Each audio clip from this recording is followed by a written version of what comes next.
दोस्तों अस्सलाम वालेकुम। जैसा कि आपने देखा 15 तारीख को अमीश देवगन जो है एंकर न्यूज़ 18 के, किस तरीके से उन्होंने ख्वाजा गरीब नवाज़ की शान में गुस्ताखी की। और लगता ही नहीं है कि वो एंकर का रोल अदा करते हैं। इन लोग के दिमाग में एक इस्लामोफोबिया बैठा हुआ है जिसका लाइलाज बीमारी है। वक्त के हुक्मरानों से अभी भी गुजारिश करते हैं कि कम्युनल वायरस का तोड़ भी ज़रूरी है। जिस तरीके से आप कोरोना वायरस का तोड़ खोज रहे हैं, ये कम्युनल वायरस का भी तोड़ कीजिए। हिंदुस्तान आज़ाद हुआ था तो अंग्रेज़ों भारत छेड़ो की आज़ादी में जब हिंदू और मुसलमान एक हो गए थे तो अंग्रेज़ भाग गए थे।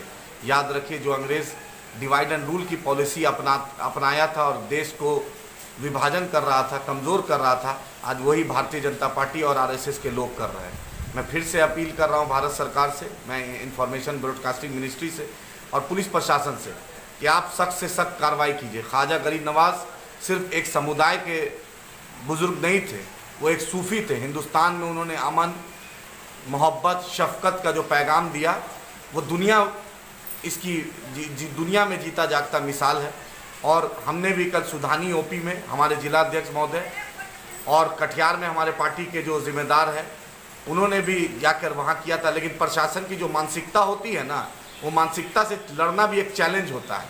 सुधानी ओपी जो थे थाना प्रभारी, उनको दिक्कत है कि उनको लेने में दिक्कत है।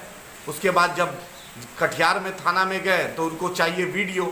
पूरे हिंदुस्तान में ये मामला नहीं होता है, क्योंकि हाँ ज़रूर बिहार में बीजेपी और जेडीयू की सरकार है, तो ज़रूर उस थाना प्रभारी महोदय को बोलना चाहता हूँ कि आप सरकार के नुमाइंदा नहीं हैं, आप पब्लिक के नुमाइंदा हैं।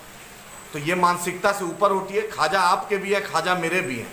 अगर ख्वाजा की शान में कोई गुस्ताखी करता है तो वो एक बहुत बड़े सूफी संत की शान में गुस्ताखी कर रहा है, तो आप समझिए।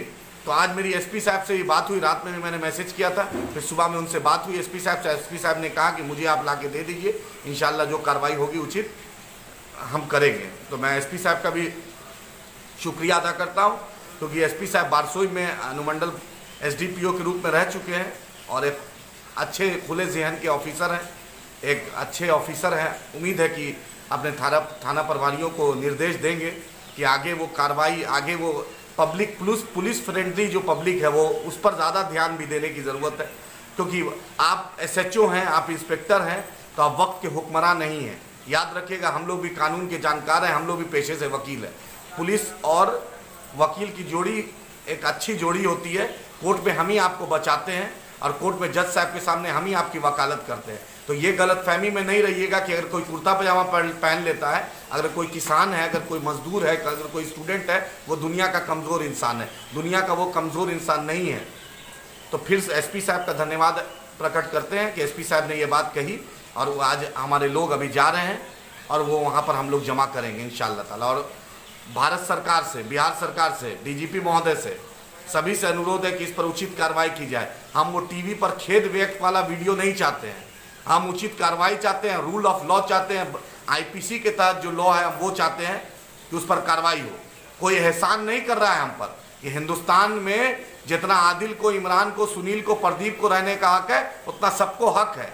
तो किसी के रहमो करम पे हम नहीं रह रहे हैं। अब भाजपा मानसिकता के जो पदाधिकारी हैं उनको बदला दे रहे हैं। हमेशा सत्ता परमानेंट नहीं रही है। जाकर देखिए कि मणिपुर में सत्ता बदलने जा रही है और हर जगह सत्ता का रोटेशन होता है। आप जिस कुर्सी पे बैठे हैं वो न्याय की कुर्सी है, इंसाफ की कुर्सी है। न्याय कीजिएगा, इंसाफ कीजिएगा तो दुनिया में आपका नाम होगा। और जब उस पद से ट्रांसफ़र भी हो जाएगा तो लोग आपको अच्छे कामों से जाने जाएंगे। तो फिर से अनुरोध है कि प्रशासन से कि इस पर उचित कार्रवाई करे और दोषी को सही जगह पर उसका जो इंडियन पैनल कोड के तहत जो धाराएं हैं वो लगाएं और कार्रवाई करें, न्याय संगत कार्रवाई करें। और तमाम एमआईएम के लोग से भी गुजारिश है कि हमें न्याय पर भरोसा है, हम न्याय को मानने वाले हैं, हम कानून को मानने वाले हैं। हम पुलिस प्रशासन, एसपी साहब का जैसा उन्होंने कहा, उम्मीद करते हैं कि एक सही निर्णय लेंगे और इंशाअल्लाह ताला जो ख्वाजा की शान में जिसने गुस्ताखी की है उसको भी भारत का जो आइन है इंडियन पैनल कोड के तहत उसको सजा मिलेगी। धन्यवाद।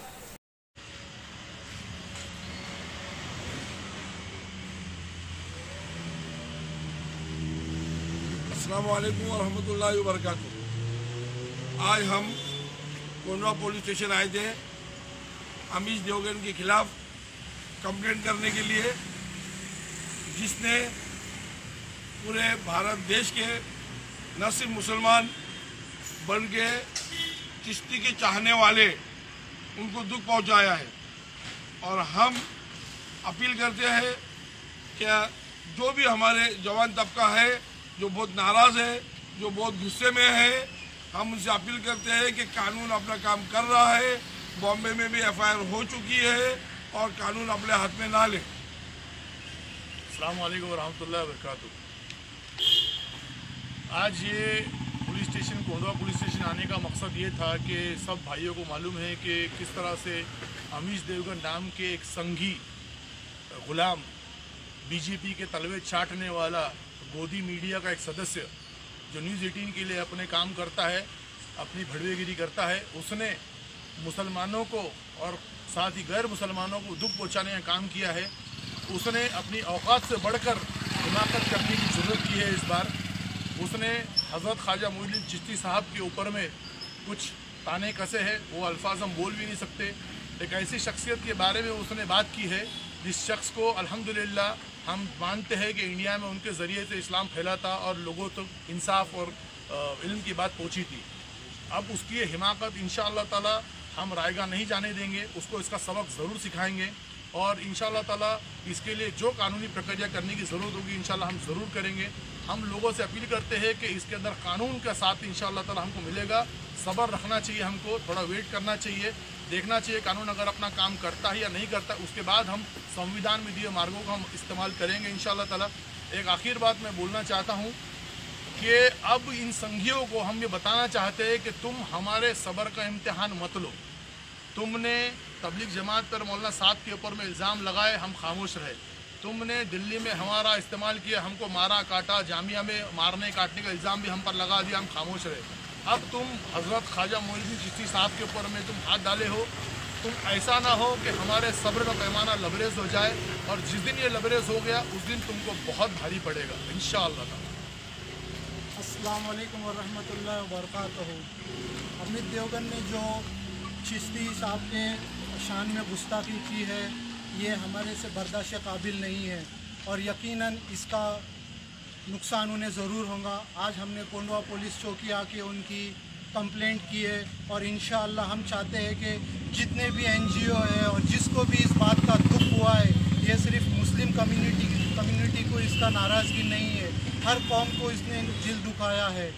इसको CM साहब ने भी, PM साहब ने, हर कोई इनका इसके ऊपर फेथ है।